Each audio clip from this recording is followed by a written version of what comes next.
Mr. Chairman and members of the subcommittee, I am Dr. Michael Schweitz, a practicing rheumatologist from West Palm Beach, Florida.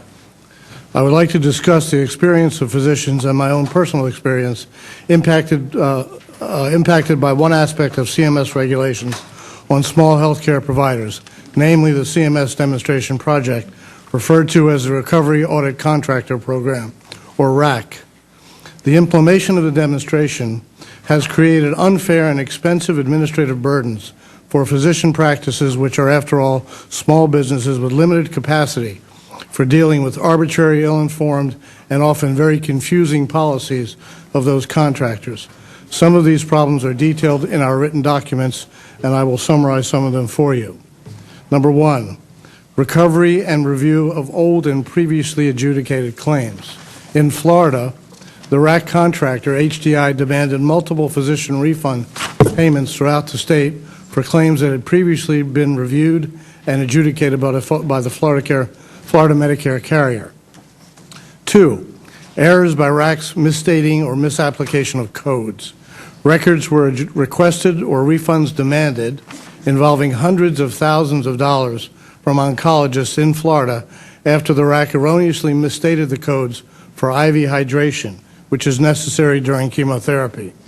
Three, refund requests exceeding time limits.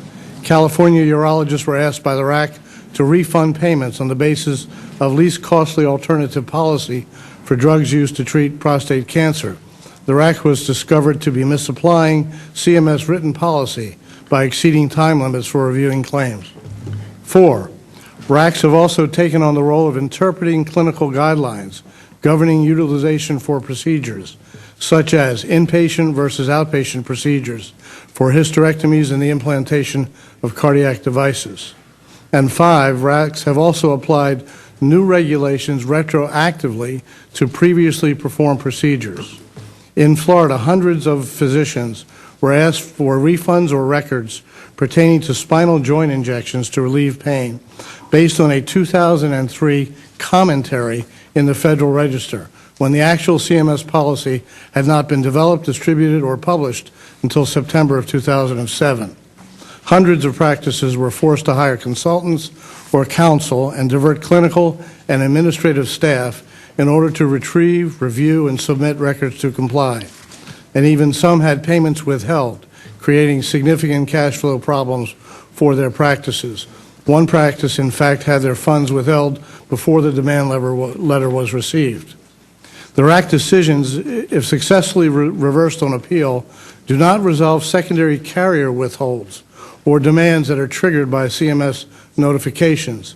This creates an exceptional additional burden on these practices to interact with dozens of carriers in order to reconcile hundreds of claims.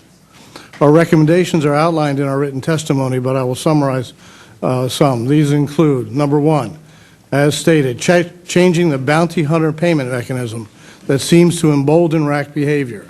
Two, precluding the RAC from reviewing work from the current year. It is redundant. There are already contractors who are doing that at the same time.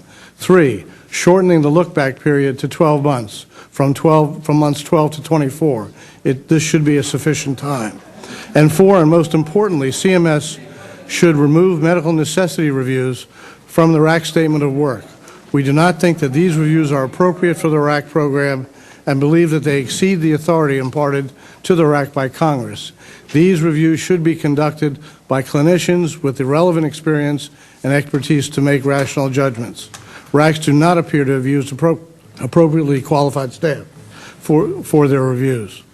If CMS intends to significantly reduce error rates in its transactions, physicians should expect no less from the RAC. For these reasons, we support H.R. 4105, the Medicare Recovery Audit Contractor Act of 2007, or any other similar legislation that proposes a much-needed moratorium on RAC activities and expansion until its serious flaws are adequately evaluated and addressed and demonstrably corrected.